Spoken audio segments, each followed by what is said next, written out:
Baca lagi buku The Magic of Reality karangan Richard Dawkins. Kawan-kawan baca dimanapun Anda berada, siapkan posisi nyaman, fokuskan pendengaran, mari baca teks dan suara. Orang mendapatkan kesenangan tersendiri dari meneruskan kisah-kisah hantu. Hal yang sama berlaku bagi kisah-kisah keajaiban.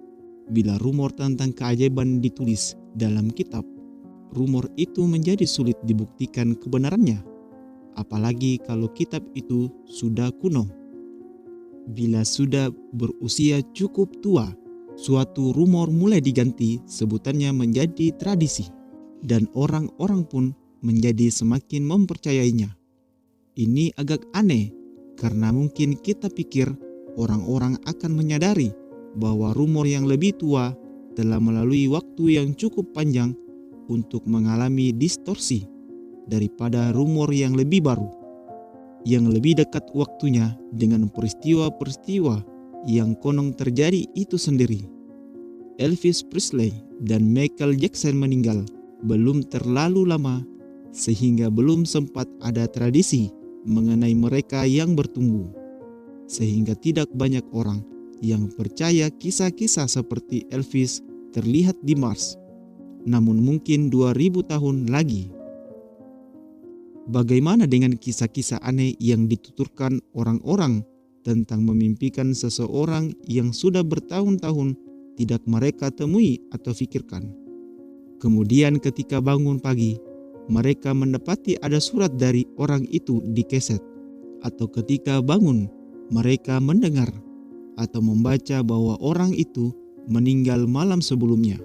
Anda sendiri mungkin pernah mengalami pengalaman seperti itu. Bagaimana kita menjelaskan kebetulan-kebetulan seperti itu? Ya, penjelasan yang paling masuk akal adalah peristiwa-peristiwa itu tidak lebih dari itu, yaitu kebetulan titik. Poin kuncinya adalah kita hanya repot-repot menceritakan kisah ketika terjadi kebetulan yang aneh. Tapi kalau biasa-biasa saja, kita tidak cerita-cerita. Tidak ada yang pernah mengatakan, "Semalam saya memimpikan soal paman yang sudah bertahun-tahun tidak saya jumpai, dan kemudian saya bangun dan mendapati bahwa malam itu dia tidak meninggal." Semakin menyeramkan kebetulannya, semakin mungkin kabar mengenainya menyebar. Terkadang efeknya sedemikian luar biasa bagi seseorang yang lantas mengirimkan surat ke surat kabar. Barangkali dia bermimpi untuk pertama kalinya tentang seorang aktris zaman dahulu yang pernah terkenal, namun sudah lama tidak didengar kabarnya. Kemudian saat bangun mendapati berita bahwa aktris tersebut meninggal malam sebelumnya. Kunjungan selamat tinggal dalam mimpi, betapa menyeramkan. Namun pikirkan dulu sejenak, apa yang sebenarnya telah terjadi agar suatu kebetulan dilaporkan di surat kabar. Cukup satu orang saja yang mengalaminya di antara jutaan pembaca yang bisa menulis ke surat kabar itu. Bila kita pertimbangkan, Britania saja sekitar 2000 orang meninggal dunia setiap harinya, dan pastilah ada ratusan juta mimpi setiap malam. Bila Anda pikirkan seperti itu, kita secara positif bisa duga bahwa kapanpun ada saja orang yang bangun pagi dan mendapati bahwa orang yang dia mimpikan ternyata berpulang semalam. Hanya merekalah yang mengirim kisah ke surat kabar. Satu lagi hal yang terjadi adalah suatu kisah berkembang sewaktu dituturkan dan dituturkan ulang. Orang-orang sangat menikmati kisah yang asyik sehingga mereka menambah-nambahi agar menjadi sedikit lebih bagus daripada versi yang mereka dengar. Sungguh menyenangkan, membuat orang merinding sehingga kita lebih-lebihkan kisah itu sedikit saja agar lebih berwarna, dan kemudian orang berikutnya yang meneruskan cerita itu melebih-lebihkannya sedikit lagi dan seterusnya. Misalnya, setelah terbangun dan mendapati bahwa seorang yang terkenal meninggal malam sebelumnya, Anda mungkin mencari tahu tepatnya jam berapa dia meninggal. Jawabannya yang Anda terima mungkin, "Oh, pasti kira-kira jam 3 pagi." Kemudian Anda berpikir bahwa Anda mungkin saja memimpikan dia sekitar pukul 3 pagi.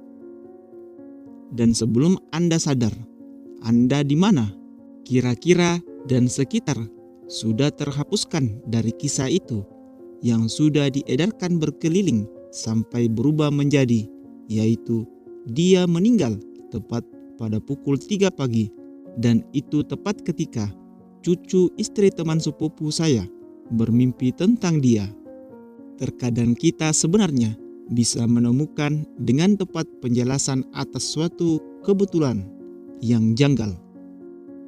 Seorang ilmuwan besar Amerika yang bernama Richard Feynman secara tragis kehilangan istrinya akibat kanker, dan jam di kamar istrinya berhenti tepat saat sang istri menghembuskan nafas terakhir, bikin merinding.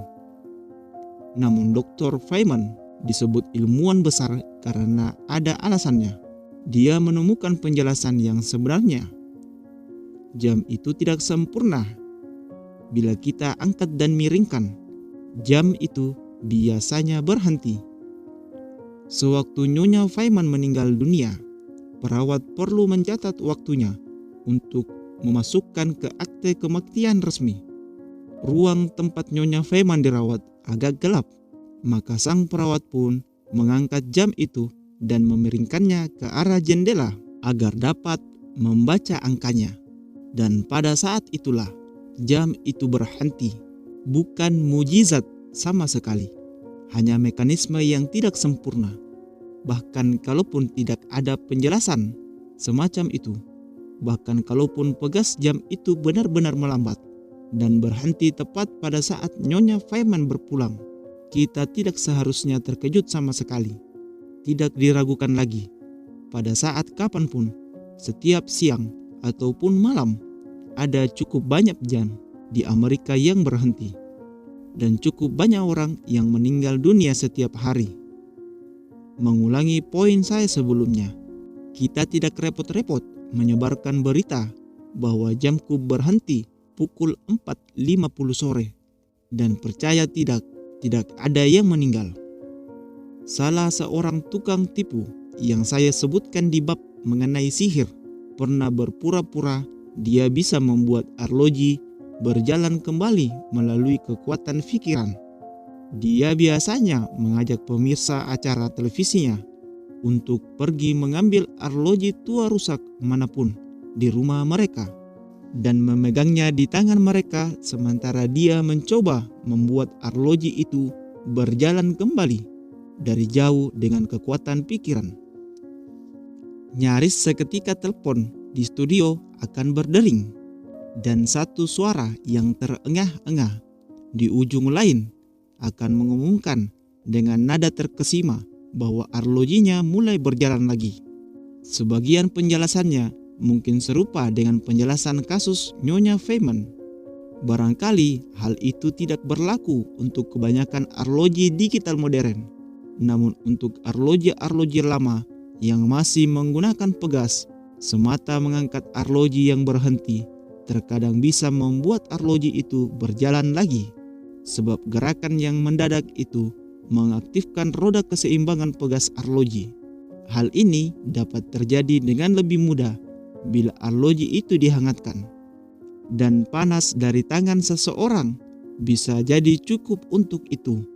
Tidak sering, tapi tidak perlu sering bila ada 10.000 orang di seluruh penjuru dunia mengangkat arloji mereka yang mati. Barangkali menguncangkannya dan menggenggamnya dalam tangan yang hangat. Hanya satu di antara 10.000 arloji itu yang perlu berjalan kembali agar si pemilik menelpon untuk menyampaikan kabar itu dengan ketakjuban luar biasa dan membuat seluruh pemirsa televisi terkesan. Kita tidak pernah dengar soal ke-9.999 arloji yang tidak berjalan lagi. Bersambung.